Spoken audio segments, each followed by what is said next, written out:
I'm Paul O'Neill and welcome to A Midnight Kind of Place. We're a brand new horror publisher specialising in short stories. I believe that short fiction is the best fiction and is perfect for those wanting stories on the go. So, hit that subscribe button or sign up to our newsletter to get notified whenever we publish something.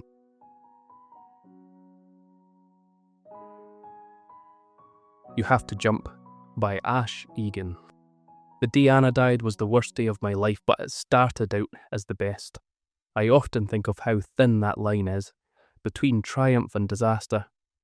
It's like when you stand at the edge of a cliff, watching the sunset, awestruck by the beauty and majesty of nature, and beneath all the wonder and contentment, there's a little voice in the back of your head that says, "Jump." It happened at the top of the hill, in the crater that you can't see coming until you're about to fall into it. People picnic there now. Dog walkers sometimes rest by the stones at the bottom. Children play there too, but not when you can feel the warmth. Not when the hairs stand up on the back of your neck and your skin begins to crawl, or when you can hear faint music echoing through the air. When that happens, most people know to stay away. That afternoon, Anna threw stones at my window to get my attention.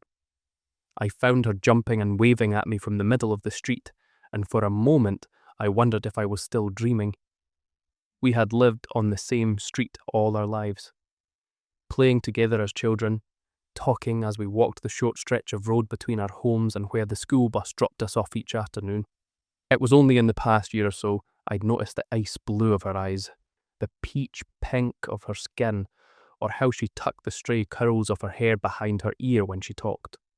She was 15, a year older, and the age gap meant we moved in different circles. Her friends were girls who wore lip gloss and rolled up their skirts, who told loud stories about weekend drinking and left a faint whiff of smoke trailing behind them in the hallway. The older boys circled their group like prowling wolves, desperate to pick one off. My friends still spent every spare moment on the football pitch, or swapping Pokemon cards. Although I had yet to experiment with alcohol, cigarettes or girls the way most teenagers eventually do, I could feel the first stirrings of curiosity. Stirrings that became almost overwhelming whenever I passed Anna in the hall and she flashed me a secret smile. I thudded down the stairs and out of the front door to find Anna standing at the end of the garden path. "Hey Alex," she said. "can you keep a secret?" "Absolutely," I said too eagerly. "Come on then, Night Fever. I've got something cool to show you." Night Fever. The nickname had followed me for years. Ever since Danny Prince, the self-appointed cock of the school, had noticed the new shoes my mum forced me to wear on the first day of term. Cumbersome brothel creepers with thick soles that made it look like I was wearing platforms. "Nice shoes," he'd said. "Who gave you those? John Travolta?" Then he danced the Night Fever, to the raucous laughter of everyone nearby. Long after the shoes were in the bin, I was still Night Fever to most of my classmates. I didn't like it, but it could have been worse. Coming from Anna, it almost sounded cool. She took my hand and led me towards the far end of the street, where the houses came to an abrupt end and the trees took over. In summer, the little woodland looked dense, but now that the branches had lost their leaves, it was easy to see the steep slopes of Halstead Hill behind them. "Where are we going?" I asked. "It's a surprise," she said. "Don't worry, it's worth it. I don't think you'd want to come if I just told you." I probably would have gone anywhere she asked me to, but luckily for me, I was too timid to respond with anything so corny.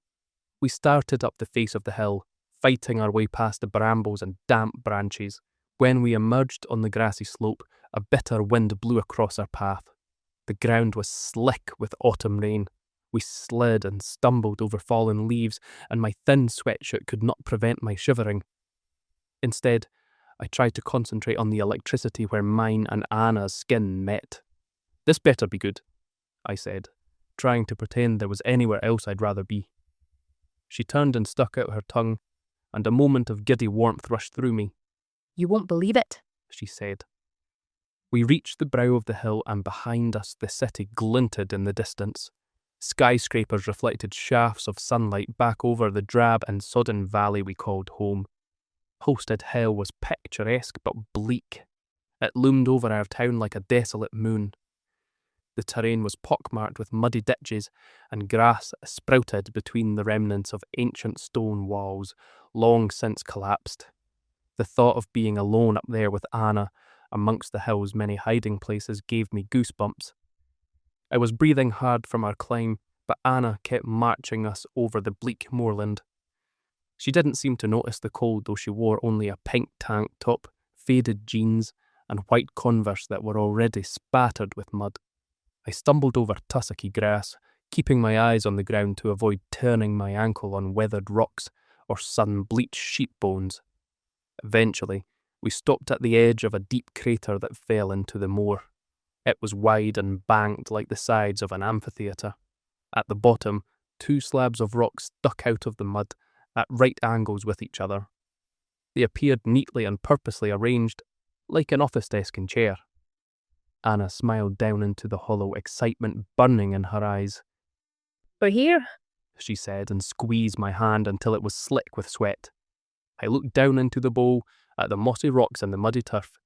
Am I supposed to see something down there? Shh. I think it's coming. I can feel it. An ugly bubble of mistrust rose in me, like air in a syringe.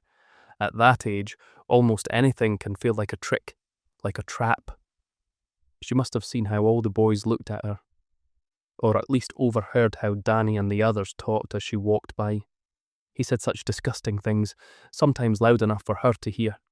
She'd mime throwing up, but I'd catch her smiling when he wasn't looking. I pictured Danny now, up here with us, ready to spring from one of the ditches so he could point and laugh at night fever, ready to douse my hopes of a shot with Anna in ridicule.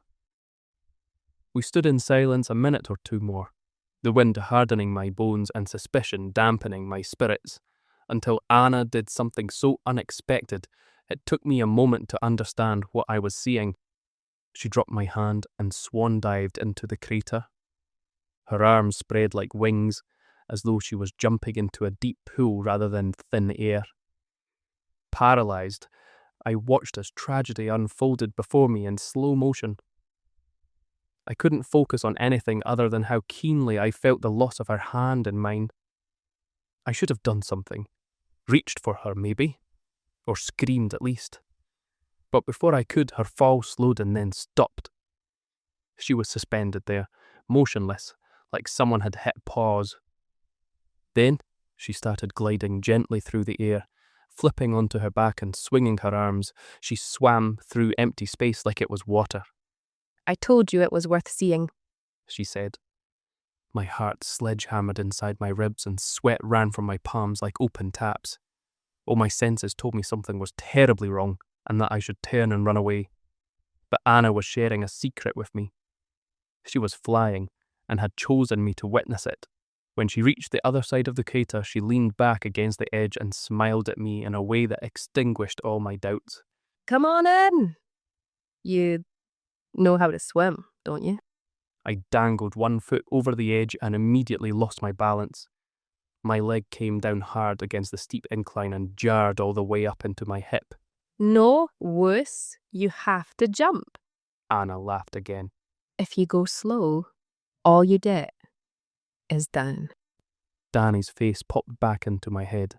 I saw him laughing and jigging as I plummeted into the mud face first. I made the shape to jump, but failed to commit and half collapsed over the side. I went down stiff and straight like a domino. The ground hurtled towards me, and I prepared myself for a head injury that would condemn me to a vegetative state for the rest of my life. Until I felt it. Resistance beneath me, buoyancy. I was floating, bobbing back up onto the invisible surface. Carried out into nowhere by an unseen current. It was warm too, like sinking into the bath. The air crackled and tingled against my skin, and a static charge crawled along my body. Anna's arm slid around my neck from behind, and I caught the floral scent of her perfume. "Relax," she said. "You won't fall. Unless you want to." She used her legs to push us both through the air. Strands of her hair teased across my cheek, and her breath was warm against my ear. As moments go, this was one I could have lived in forever.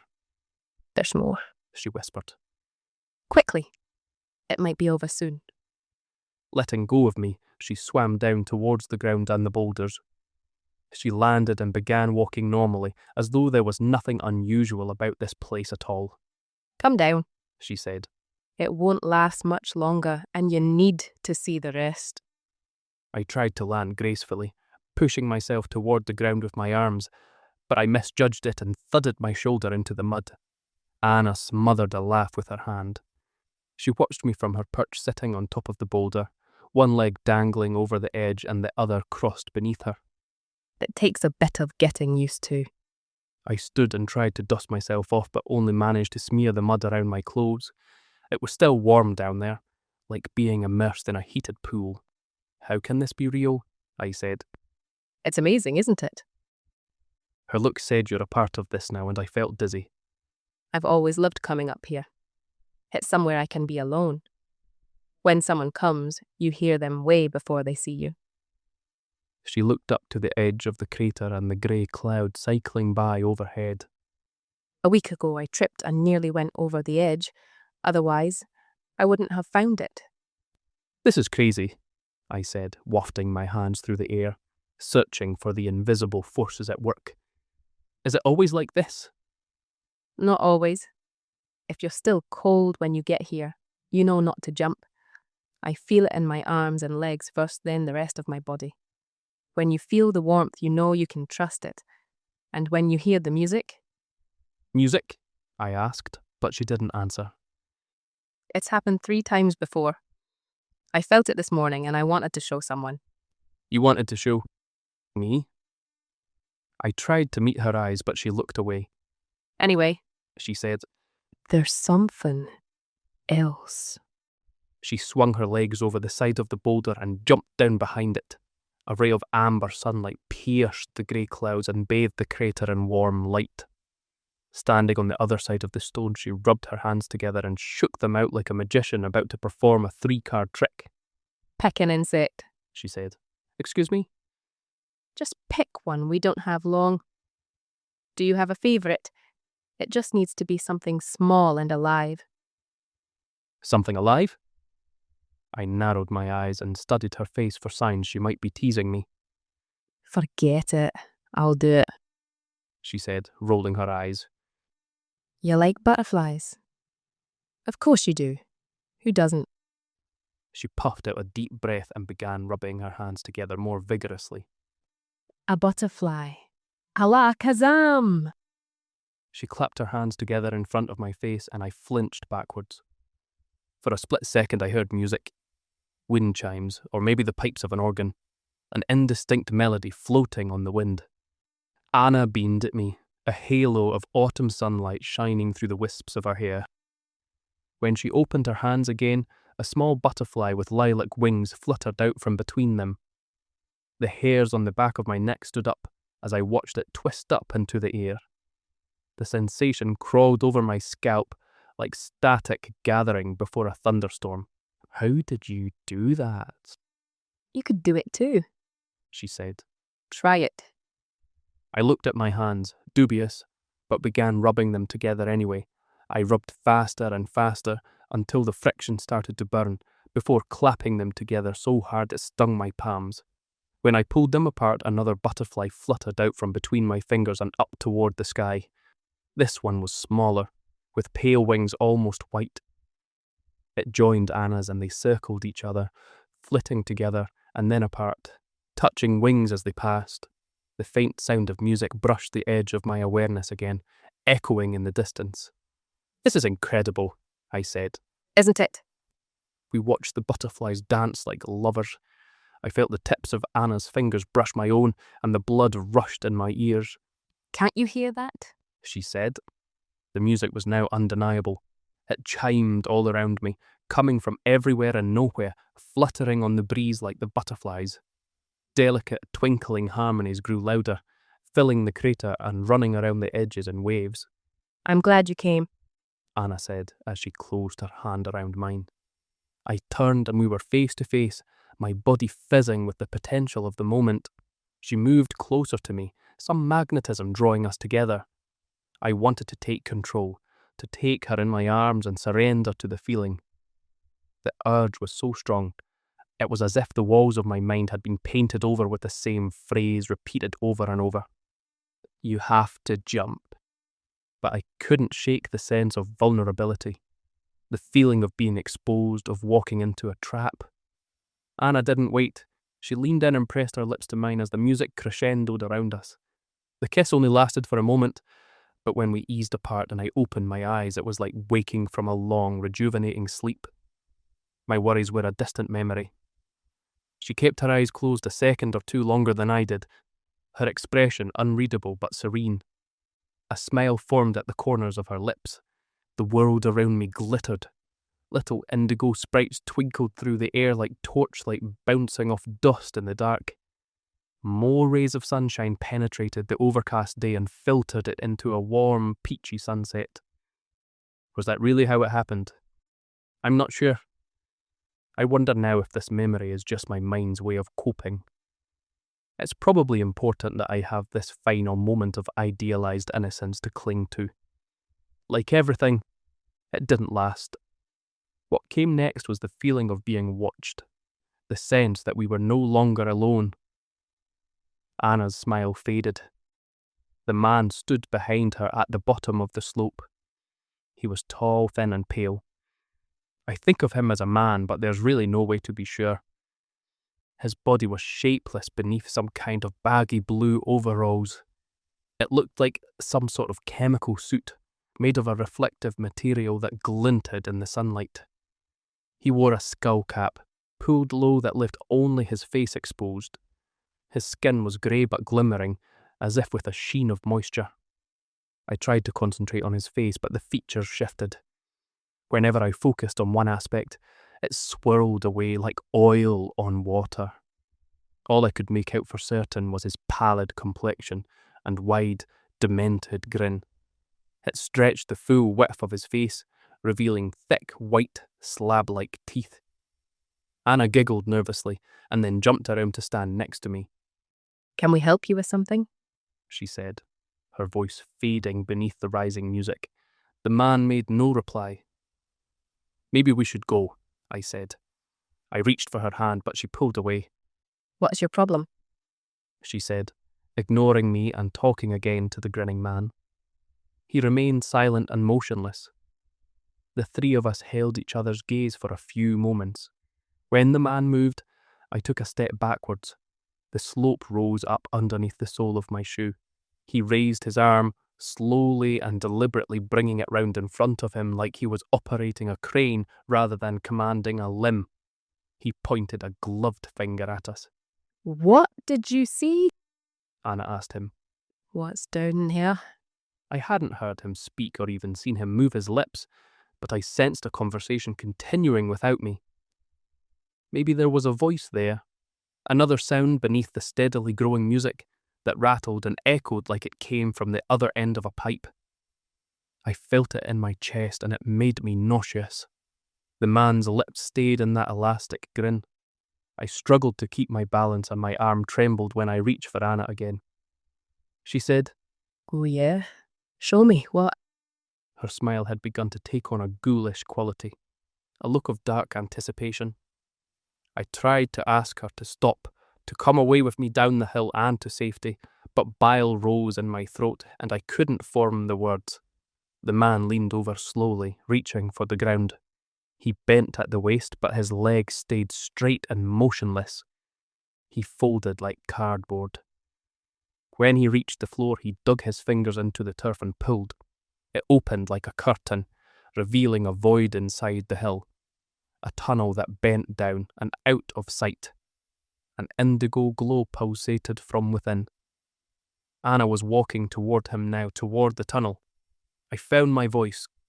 No, Anna, please, come back to me. Don't go in there. But she turned and the glint in her eye terrified me more than the man or the hole in the earth. Come on. He's doing this. Don't you want to know how? Don't you want to see what's down there? She was stroking the side of my hand with one thumb, but I couldn't feel it. Let's jump, she said. You and me. I like to pretend sometimes that it was the desire to protect Anna, to be her knight in shining armour as Danny Prince almost certainly would have been. That made me follow her that day. Other times, I tell myself that I abandoned all my senses and instincts for love. The truth is that I was scared. Afraid to lose her, yes, but more afraid of who I was if I let her go in there alone. She tugged at my hand, and I found myself following her into the tunnel, though I couldn't feel the ground beneath me. As we passed the man, his face turned but his head didn't seem to move, like a painting whose eyes follow you around the room. His grin stayed rigid, and the music became deafening. Entering the tunnel was like walking into a sauna. The warmth pulled beads of sweat at my temples and the small of my back. A strong, sulphurous odour made my nostrils sting, and the walls thrummed like an idling engine. Anna still held my hand, and I thought I heard her whispering, but the heat and the smell made me light-headed, and I couldn't see clearly. She was nothing more than a dark smudge ahead of me as we descended into the darkness of the tunnel. We followed the passage that curved inexorably down and to the right. The pulsing indigo glow always seemed to be just around the bend. The whispering grew louder as we spiraled deeper. It reverberated around the enclosed space but never coalesced into anything I could understand. Anna kept moving, dragging me along. The blood rushed in my ears and my legs felt hollow. I wanted to pull her towards me, to turn her around, but the strength had fled my muscles. I wanted to beg her to follow me back the way we came, but there was no voice in my throat, only the bitterness of whatever noxious gas had created that smell. Abruptly, the whispering and the music stopped. It was silent and the fog in my vision dispersed. Anna turned to me with a look of hope and wonder in her eyes. She said, I think I can see the end. Then she dropped my hand and ran. She disappeared around the bend, where the glow immediately began to fade. I was left alone in the dark and barely able to stand. I called after her and knew that I should try to follow, but fear had taken over. I couldn't bring myself to shuffle any deeper into the earth. I tried to steady myself against the walls of packed earth, but the heat seemed to have drained from the tunnel. Touching the sides sent a frigid ache through my fingers and into my shoulder. I collapsed to my knees and the tunnel spun around me. The walls began to shift and contract, closing in, squeezing the air out of the space. I tried to crawl back the way I had come, but there was no light to guide me to the exit. And in the confusion I no longer knew which way to turn. The darkness enveloped me, and the earth compressed my frame until my arms were clasped painfully under my torso. The ground and the walls were cold, but the air still tasted stale and hot. My breathing grew shallow, and bright colours danced before my eyes. As I began to suffocate, I thought of Anna's face, the touch of her lips, the soft caress of her hand in mine. Then nothing. Only blackness. I was the lucky one. It was a minor news story, the way they found me the next day, unconscious and hypothermic. I was discovered inside a sewer pipe on the other side of town. No one, least of all me, knows how I got there. I'd spent the night half submerged in grey water. If that section of the drain hadn't been scheduled for maintenance that day, if that sanitation worker hadn't seen a dirty, lifeless hand sticking out of a pipe off to one side, maybe I'd still be there. I spent a week in the hospital, unconscious for the first 2 days. When I woke up, my mother was sitting by my bedside, stroking my hand. There were lines on her face that I had never seen before. The police wanted to speak to me before I was released. They asked me about Anna, but I had nothing to offer. My mind was blank back then, and I was as confused as they were. What had happened, what I had seen up there, only came back to me much later. They told me that Anna was gone, and had been for at least a week before her father had thought to report her missing. The odd circumstances of my discovery had caught their attention, but they didn't see any connection, and I wasn't under suspicion. Until my mother mentioned where we lived, they didn't even realise I knew her. It was the first and last time they talked to me about it. I missed school for most of that term. It was almost Christmas by the time I returned, and I was a minor celebrity. The boy who was pulled out of a pipe, inexplicably alive. The search for Anna had all but given up hope. There was a memorial service in the school chapel with her picture on the altar. The beautiful young face that I would have followed anywhere and almost did. I sat at the back, feeling my classmates' eyes on me. I knew they'd heard the rumours that I had been with her before she vanished. They stopped calling me night fever after that. They stopped calling me anything, but they whispered behind my back whenever I walked by. Soon after the service, the first memories stirred. Images of that terrible grin and the yawning void that exists under Halstead Hill. You'd think I would avoid that place forever. And for a while, I did. But once the memories returned, the curiosity and the temptation began to build. Eventually, years later, I found myself back up there, by the crater in the earth where, for a few moments, anything seemed possible, where Anna and I swam through the air to the sound of twinkling harmonies and conjured life between our hands. Sometimes I still feel the warmth as I teeter on the edge of the crater, almost losing my balance. The music flits around the edges of my perception, and I almost glimpse the twinkling of tiny indigo sprites at the corner of my eye. The voice in my head will tell me to jump, insisting that I float away into nothingness and let the invisible current take me wherever it wants to. I think of Anna, disappearing around the dark bend of the tunnel, and the grinning man leering and whispering in his rattling voice. That's usually enough to send me back down the hill, wondering what I was thinking. But then I always end up back there again, and I know that one day the urge will be too strong. I'll need to feel that warmth. I'll need to see what Anna saw, what the man wanted to show us. But I still can't do it. Not yet.